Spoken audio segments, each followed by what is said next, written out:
give a fuck? Why do I give a fuck? Why do I try so hard? Why do I care so much? Welcome to Why Do I Give a Fuck? A cross-cultural conversation between myself, Diane Tate, and Johanna Thompson. In these times of great struggle and possible shift, we ask ourselves, why do we give a fuck about any of it? How does the lens we see the world through impact what we see? And what do we do about it? Hi there. Hi, good to see you. Good to see you. We're starting of our season 3. Season 3, woohoo! We need applause. We need applause. I need to have this ready more often. Yay! Right. Season 3. We want to say thank you to all of our viewers that joined us on the live last week. We did a live to celebrate our 2nd anniversary, and it was fun to have folks come into the chat and let us know where they were viewing us from, and it was a good experience. It's a little intense because we're used to recording, and got a little more leeway, and but hopefully the people that tuned in found it enjoyable. And if you didn't get a chance to join us, you can always watch it on the replay. So you can go to our YouTube channel, look under the live header, and you can see our 2-year anniversary live stream. 2 years. Yeah. Y'all have been riding with us strong. So thank you for all of our listeners and all of the people that are tuning in, and it's growing. And I love to see that across the globe. It's really fun. I know. Me too. And that being said, I had some things I want to talk about today. So Jay has something she's giving a F about today. What is that, pray tell? Well, you wanted to share how we came to this conversation? Well, we came to this conversation because you sent me a video. You sent me a YouTube link to an episode of the Don Lemon Show. And he had a guest on. His name is Pastor Cody Deese from outside of Atlanta, Georgia.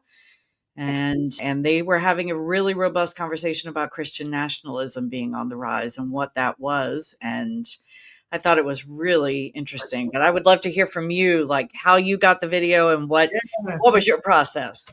Well, thank you to our listeners, hearing the way that we are in communication. And I'm just going to be completely transparent. My mother always is like listening to what we're talking about other people, but always the support of mom. So I really love it. We love it. Sent me this video of Don Lemon having this conversation about like Christian nationalism and religious fundamentalism. And I was intrigued. First of all, it was like Don Lemon. And so when I first got it, I was just like, okay, let's hear what this brother has to say. Because, I know there's some controversy of like when he was reporting on TV. So I was like, all right, I'm curious about this. And I was actually riveted by the conversation because, we're at war. And I don't know if people are really sitting in the impact of the fact that we literally at war. I'm a person that travels a lot in and out the country. My daughter works for the airlines. And so I'm hearing what's happening at the airports, not only about our TSA community members who are like fighting for their value and making sure that they have all of the resources that they need to do a really important job of keeping us all safe, whoever, U.S. citizens and international people who are coming in. But I'm thinking like we're at war. I know that, bombs are flying all over the world. I'm imagining that, some are being intercepted, being pulled our way, even though that this is not what we are talking about on U.S. media. We're talking about it, on media outside of the U.S. And I was thinking about the way that the United States in this moment is coming to this conversation on war. And we traditionally hold a narrative that it is okay for us to maintain manifest destiny. Manifest destiny is the way that the United States came into its development 250 years ago. And we are on this 250-year anniversary talking about the creation of the United States. And so this conversation and thinking about the 250th anniversary and how there was a lot of the work of what our forefathers was doing was to separate this idea of church and state. And that is because how folks from other countries came here. We know that the indigenous folks were here in the practice of the faith base that they understand. And religious fundamentalism and religiosity was kind of like excluded from our politics. But in this moment and with this war, we are seeing Christian nationalism being used and weaponized in a specific way that is really very harmful, in addition to being the thing that we say that other people in other countries are doing, and we call it terrorism with their religious fundamentalism.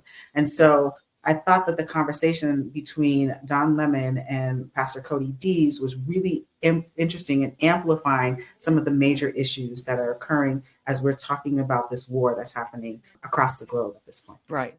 Yeah. Yeah. So I think we've touched on Christian nationalism and how it's impacting and how it's showing up, especially in the US, and on other episodes, it's come in a couple of different times, because I feel like, it's especially right now being highly, highly weaponized to explain and to justify the attacks that we have been perpetrating, the US and Israel specifically, on Iran. And so I watched this video that you sent to me, and it's too long. I'm sure you can find it and I'll put the link. Yes. We'll put the link to the original YouTube video in the description of the show, so you can go find it and watch the whole thing. Really is a really very interesting conversation, good conversation about how Christian nationalism weaves into how it's manifesting in the US, how it's being used to justify these aggressions in other places, and how ironically paradoxical it is that we're justifying attacks on Iran because we're saying that there are religious zealots, and yet we are using religious zealotism to, if that's a word, to do the very thing that we're accusing them of doing, and which I know that maybe quite a few people listening understand. Nothing is new, right? That's not a new concept, but it just tactic. Yeah.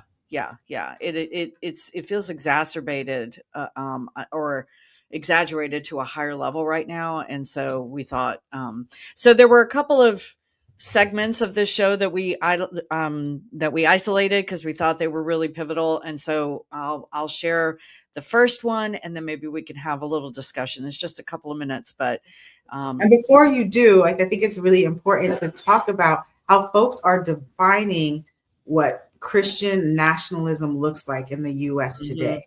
Right. And so the way that Pastor Deese is able to provide us with an explanation of the difference with what we're talking about. And this is what this clip offers to us. And I think it was done extremely well. Yeah.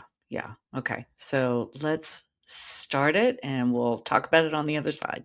Back on all of what you're saying this morning, and you have been absolutely on it. What this is Christian nationalism. All right. Now, for those of your listeners that don't know, which I'm sure they do because you've been given a full sermon this morning, but Christian nationalism is not Christianity plus patriotism. All right. Now, that's what they would like you to believe. It is not that. Let me say up front, I love America. I heard you say that in your opening statements. I am patriotic. The problem is not loving America. The problem is believing God loves America more than any other nation. Okay? Christian nationalism is not Christianity plus patriotism. It is a political ideology wrapped in religious language. I could say it this way. It is a political ideology of white supremacy, patriarchy, misogyny, greed, and fear, carrying around the logo of Jesus. That's what this is. Innocent. Doesn't he go on to speak a little bit more about evil?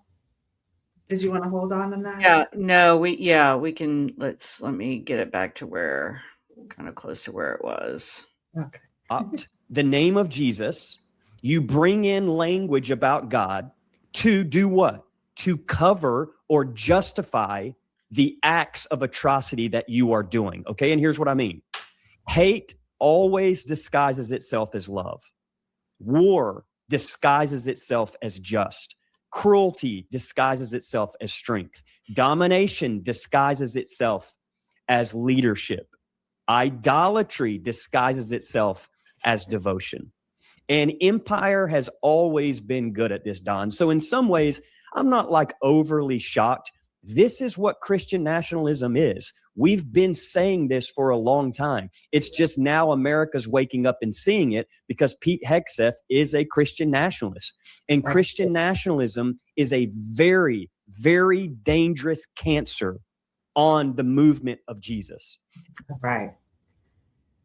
And so just to be clear, we're not talking about Christianity, and we're not talking about, having your faith base in, the Christian belief system. We're talking about when you marry it with this kind of political ideology and you use like white supremacist precepts to say that it's okay to do the evil atrocities that you're doing, harming people across the world, and saying that this is what is ordained by God, when those of us who have any faith and belief know that God has our best interests at hand. And that means all people, not just a certain group of people, but all people. But when you start to speak into religion as only being for a certain group of people, then you start to use the same attributes of supremacy, oppression, domination in the name of religion. And that is when that conflating is really, really dangerous. And that's when we see wars happen. And the United States right now using Christian fundamentalism with the folks who are sending our troops over, saying that this is ordained by God, or you are actually using Bible scriptures to make use for killing, annihilating, and genociding other people. And that is not the God that I understand or know would want to be. Yeah. Yes. Earlier in this show, when in Don Lemon's show, talking with Pastor Cody Deese, he talks about the conversation starts by showing clips of the Secretary of, I guess he's the Secretary of War, because it's now called the Department of War, Pete Hegseth, addressing the troops that are going to be sent over to Iran, and using the Bible and using scripture, to your point, to justify and to excuse, to give reason why these troops are being sent over. So he's basically firing them up. And you saw in that clip, if you were watching, there was a headline that talked about this particular piece of it, and how dangerous it is that a country that was supposedly built on religious freedom. So the stories that were told about why the early settlers, colonizers, came over from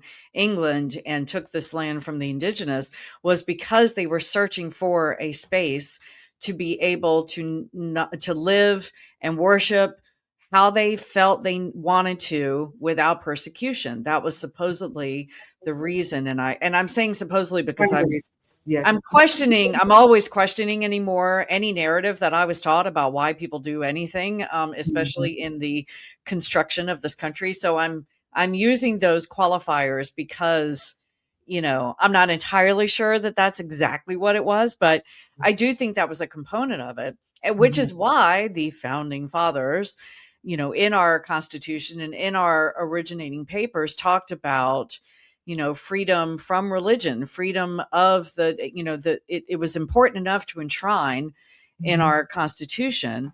And there was a reason for that. And now, fast forward to, we're almost celebrating the 250th year of this country.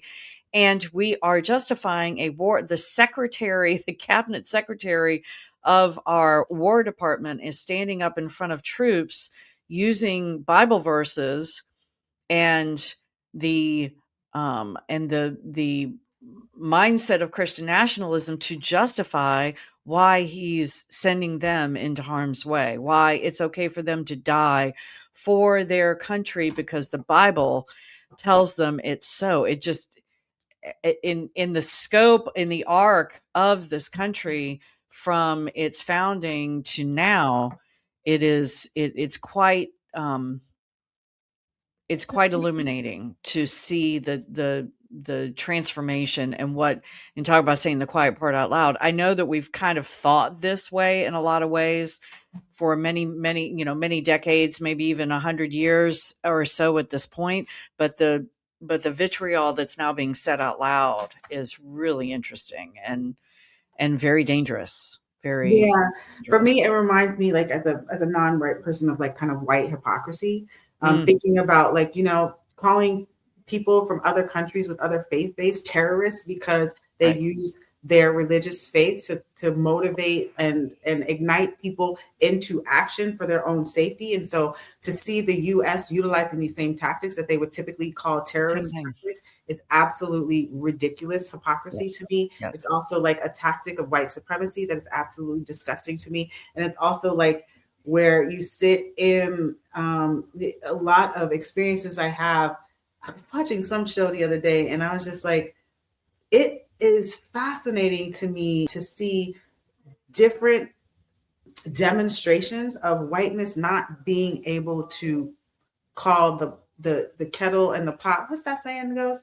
It's the pot calling the pot call the kettle black. Yeah. Calling the kettle black. And it's just amazing to see that it's okay to utilize certain things when it benefits you, but when it's somebody else utilizing the tactics that we've historically seen you use, then it is becoming something that is so evil and negative. And without utilizing language like woke, when is it going to be the moment where white identified human beings really look in the mirror and acknowledge and are accountable to these different systems and structures of harm that they're using on other people, that they demonize, that they are weaponizing so that they can have some gain? And then I also thought that Pastor Cody was really very good at helping people to think about the way religion and Christianity has been used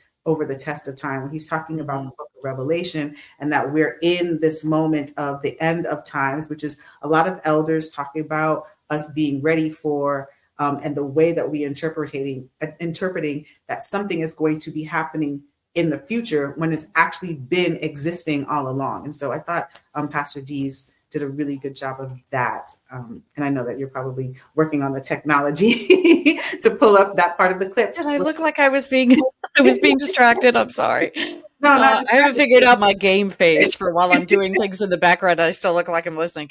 Yeah.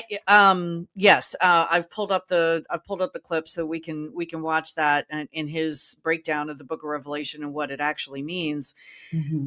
It's classic whiteness to accuse somebody outside of yourself of doing something that you then turn around and use as a weapon against someone else in justification of it. And if it is ever weaponized against you, against me, the clutching of the pearls and, oh my gosh, I can't possibly, I mean, we just, to timestamp this. Yeah, I know. To timestamp this episode a little bit, we just had over the weekend the No Kings parade. Yes. The No Kings rallies, the No Kings. Did you go? Protest? No, I'm not going anymore. I did go to one.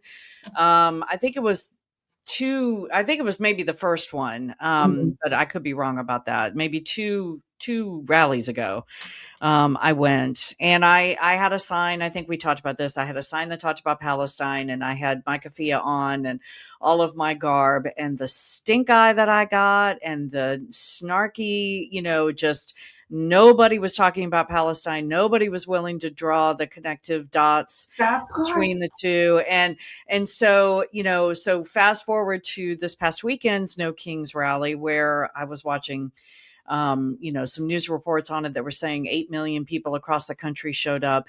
And my question is always, okay, so what are we doing now? It's like whiteness, because the majority of people that go to these rallies are white, which there's an argument to be said for that whiteness needs to we need to put ourselves in, we need to be the ones showing up. So I'm not necessarily, I'm not, drawing judgment on that point, But what I am drawing judgment on is the lack of.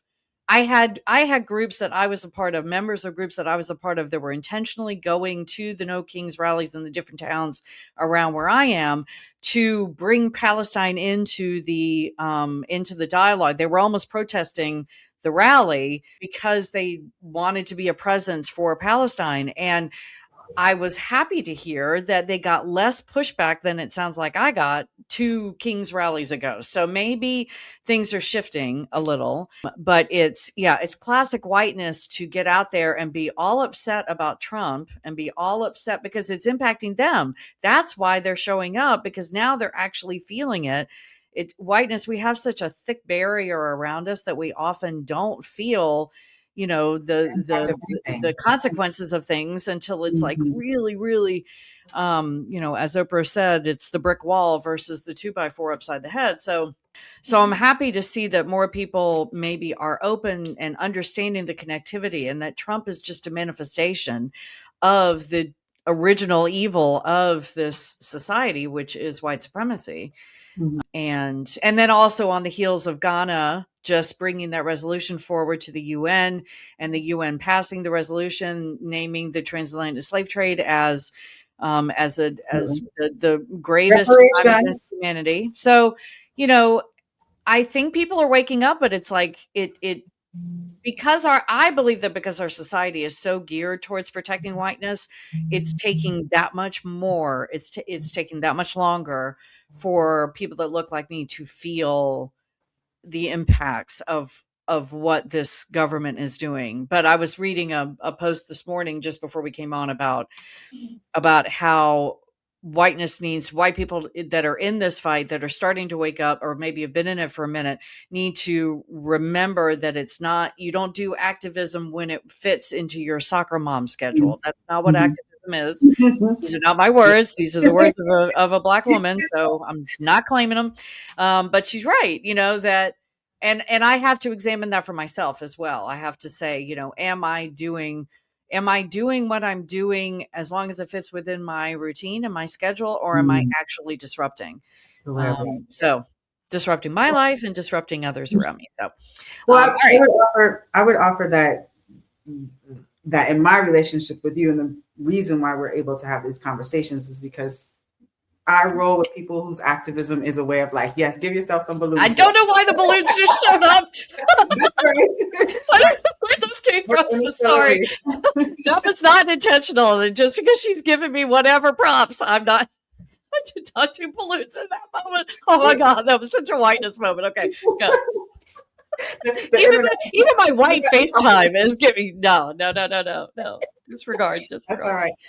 But to my point, it's so funny that the balloons came up. It's just like, oh God, that was horrible. Whiteness is fighting for its also protection and survival. Sure. Well, like that's the other part of what we are seeing is this white backlash so intensely, and utilizing every single tactic. Right now, the most prevalent tactic is this kind of religious Christian fundamentalism, which is what we've been speaking into, following the model of what we are seeing happen in Israel. Like literally all of the tactics that has placed Israel in the position that it is in Palestine at this moment, the U.S. is utilizing all of those same tactics as a model here on U.S. territory. And we have to look at the parallels of harm and oppression that is occurring, not only for non-white people, but for white people who are standing against this white supremacist model and tactic of domination that's happening. And there might be a shift. I'm hearing that folks that were outspoken in support of this kind of Christian white fundamentalism power structure, even from non-white communities, the Candace Owens and all those people, now seeing the aggression that the U.S. is visibly financing against Iran and all of these things that people are starting to realize, oh, wait a minute, we are also putting ourselves as U.S. citizens in harm's way by supporting this model and tactic that we've been seeing being propagated by Israel. And that is when folks, as you're talking about this brick wall, that's when folks start to say, oh, wait a minute, we are we need to be checking in on this No Kings. And I do know people from the Black community who are like, no, I'm not going out to the No Kings Day. The white folks, we need to see the white folks who show up at 99% out there marching and speaking that we don't want kings because y'all put the king into their throne. Right. But I want to speak into, since we're talking about No Kings, I want to speak into why myself and many others are dissing and saying it's not enough, because it's not. And I'm starting to see people call them rallies. Portia Noir on Instagram talked about this much more eloquently than I am, but I've started to see them calling them rallies instead of protests, because they are not protests. They are permitted. They are, you ask permission for the city to do it. You are in protest though. You are working in protesting. We've had to ask. We had to get permits to take over streets. That's not rallies because it's mostly white people showing up and protesting. But legal these days, and they always attribute negative language. A protest is something negative. They're going to attribute that to non-white communities. It's a rally because it's white people getting out there now, and rallies are a nicer thing to do. Rallies are political action. Rallies is showing support. It has like a nicer connotation on offer than a protest, which is I am against this thing and I am in full opposition. And because it's not a predominantly non-white. But I would also ask, rallies are, they're places where the people show up to feel good about what they're talking about. That's a rally. And that's what No Kings, in my estimation, and I'm not the only one that has seen this, that's what the No Kings ends up being. It's not, it makes the people that show up very similar to the organization that you and I worked for and how we met. And you and I talked about this many times, that it was more about them feeling good about working for peace than it was about actually working for peace, especially peace that didn't, how peace might look to someone who doesn't look like me.